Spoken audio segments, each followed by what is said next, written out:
King Charles and Queen Camilla are in Sydney at the moment on a royal visit, and to talk to us more about it, we have royal biographer and ABC presenter Julia Baird in the studio with us. Hi, Jules. Hi, good to see you.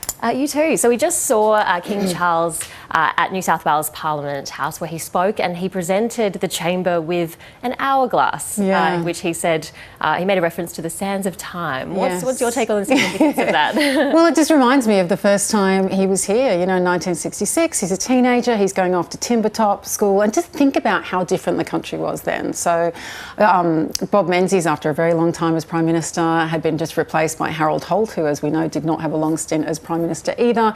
But, you know, some shifts in our culture then. We were just going to decimal currency. Japan was our bigger trading partner.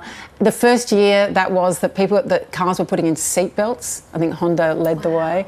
So it's just a very different world, and I can imagine that as a young man he would not have thought it would be quite so long for him to have his first trip here as monarch. Yesterday he and Camilla met Governor General Sam Mostyn. I know that you've spoken to Sam Mostyn many times on the drum, for example, and she has spoken in the past quite favourably about Australia becoming a republic, and I know that's something that the King is also, you know, potentially would be open to. How do you think that meeting would have gone?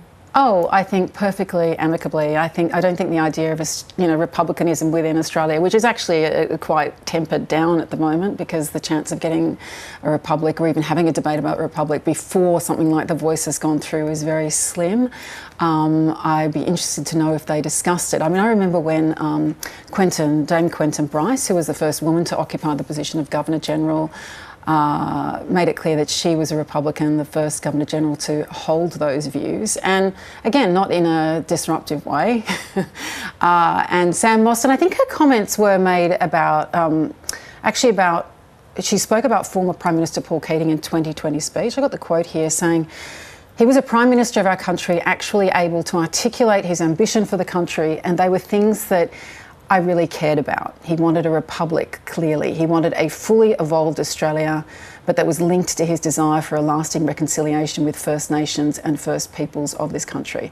His commitment was absolute." And of course, former Labor leader Bill Hayden was also another Republican Governor-General, as well as Quentin Bryce. But it's an interesting time to have that chat, isn't it? Because we know that there's a decent support for republicanism in Australia, but it's obviously not on the agenda right now, so it wouldn't have been a burning issue that they would have needed to resolve. And earlier this morning, the King attended St Thomas's Anglican Church in North Sydney for a church service. We did see a small group of peaceful protesters outside that service with decolonise banners. I mean, is that common to have protests when monarchs visit the country?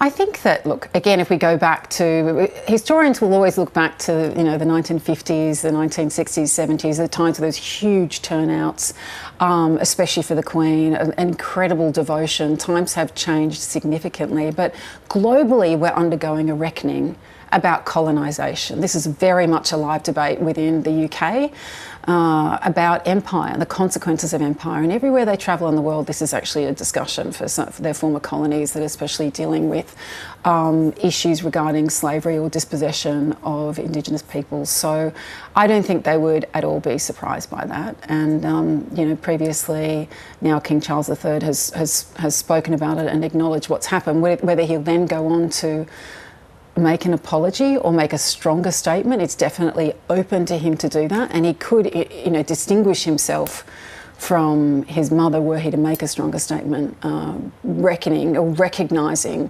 what actually happened over that period. And there is more, of course, of this visit to come, but thank you so much for your insights, Julia Baird. Really appreciate it. Such a pleasure. Good to see you.